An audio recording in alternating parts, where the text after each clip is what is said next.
உங்கள் அனைவருக்கும் வீரமங்கை வேல்ராஜரின் வீர வணக்கம்.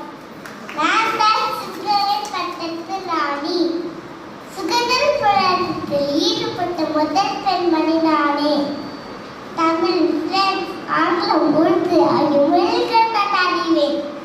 சிறு வயதிலே வீர விளையாட்டுமான சிலம்பம், குதிரையேற்றம், வாழ்வீச்சு ஆகிய கலைகளில் வல்லமை பெற்றேன். எங்கள் நாட்டின் மீது படைத்து வந்த அந்நியனை சூழ்ச்சித்தாரின் கணனை கொன்றாய். வீரத்துக்கு பெற்படும் நாங்கள் உன்னை நாட்டை ஆள விட மாட்டோம். வெள்ளையனே நேர்க்கு நின்று போடு கோலையனே உன்னை அள்ளிக்க போட்டு தின்னடா காலனை கால